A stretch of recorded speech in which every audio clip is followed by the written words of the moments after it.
Alison. I'm the Programs Outreach and Youth Services Manager here at Monterey County Free Libraries. Thank you for joining me this evening for another episode of Book Chat. Tonight I'm going to be chatting with you about the novel We Are Not Like Them by Christine Pride and Joe Piazza. This book is written by two authors, one of whom is a white woman and the other is a black woman. Here is a picture of the authors from the back of the book. And this book is told from alternating perspectives of a white woman and a black woman. So this book is about two friends, Riley and Jen. They are childhood best friends. Riley is black and Jen is white. And like I said, they're childhood best friends. They met in preschool and they grew up together. And the action of the book takes place when they have moved back to the same town. So Riley has moved back into town, and shortly after Riley moves back into town, Jen's husband, who is a police officer, is involved in the shooting of an unarmed black boy, and he is one of the officers who shoots this boy, and the boy does die. And Riley is a local newscaster, and her assignment is to cover the story. So as you can imagine, this creates a lot of tension in the friendship. Jen is also pregnant at the time after a lot of struggles to get pregnant and a lot of failed IVF trials, and is worried about what the stress of this situation will do to her baby. And of course, at the same time, Riley is stressed about how to explain to Jen the toll that covering the story is taking on her as a person of color. And Riley's grandma is in the hospital at the time in the final stages of kidney failure. And Riley, through this experience, is learning a lot about her family history, about her identity as a black person, and about what that means for her friendship, her close friendship with a white woman who is learning what it means to be a white woman with privilege.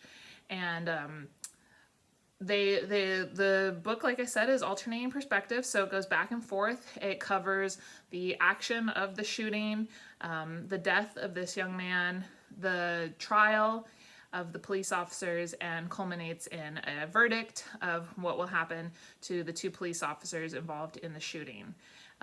It also traces the course of Riley's relationship with her family, and like I said, discovering a lot about her family history with race relations in America, discovering some very tragic and dark things about family members, about her grandma's family, who grew up in the South in Alabama. And it was a very interesting book with some very, very, very powerful points.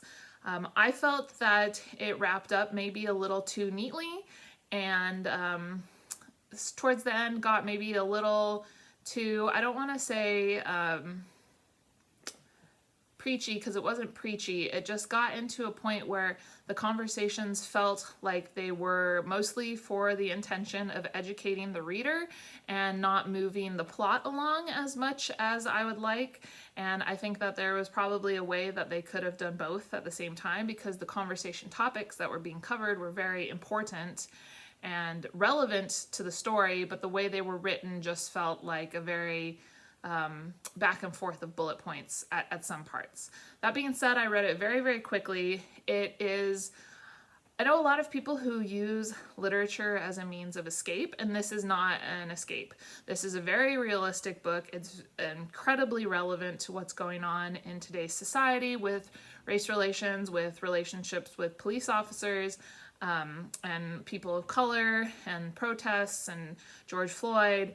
And so if you're looking for something to read to escape the reality of today, this is not the book. If you're looking for something to help expand your understanding and your thinking about topics of today, then this is a great book. The prologue was very powerful. And I had to put down the book for a little bit to process the prologue after I read it. And so I wanted to share that with you as part of this video. When the bullets hit him, first his arm, then his stomach, it doesn't feel like he'd always imagined it would. Because of course, as a black boy growing in this neighborhood, he'd imagined it. He thought it would feel hot and sharp like the slice of a knife. Instead, his entire body goes cold, like someone has filled his insides with ice. The blood is a surprise too. Not how much, he'd pictured it pooling around him, but how little, a warm, sticky trickle flowing from under his jacket where he fell to the ground.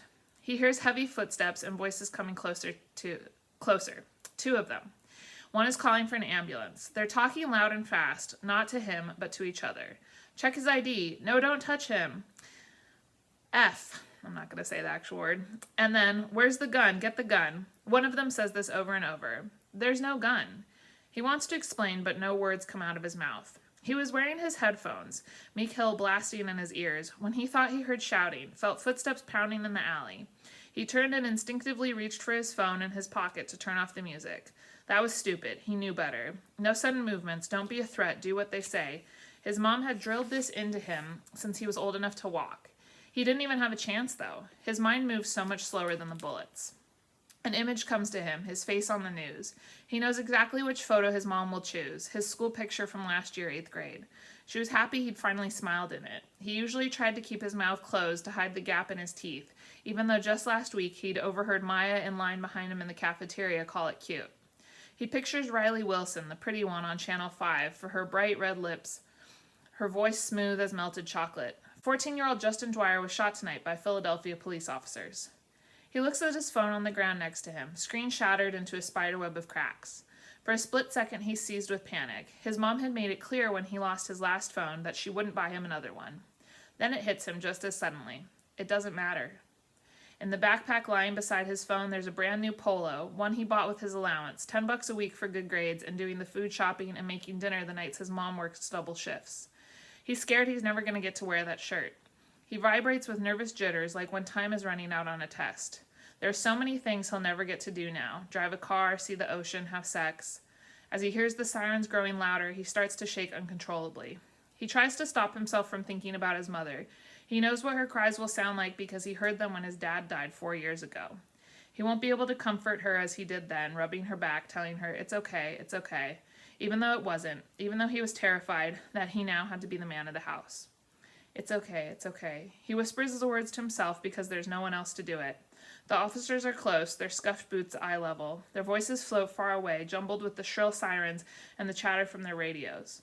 One of them kneels near him. Hang on, kid, you're going to be all right. Please just hang on. He wants to tell them his name. If they know his name, he'll be less alone. Worse than the pain or even the fear is that he's never felt so alone in his life. A single star is visible in the hazy sky above, like the light in the fish tank in his room. It's something to focus on, something to hold on to until whatever comes next. So that is the perspective of the young boy, 14 years old, who gets shot at the beginning of this book. It was something I wasn't expecting to. I knew this was a book from alternating perspectives. I wasn't expecting that perspective. And it really hit me when I started this book. So like I said, this isn't a book to escape the world. This is a book to immerse yourself in the world and really think about what's going on, which is something that we all need to do from time to time. So this is We Are Not Like Them. It's in our collection. I hope that you'll give it a read, and I will see you next time. Thank you, everyone.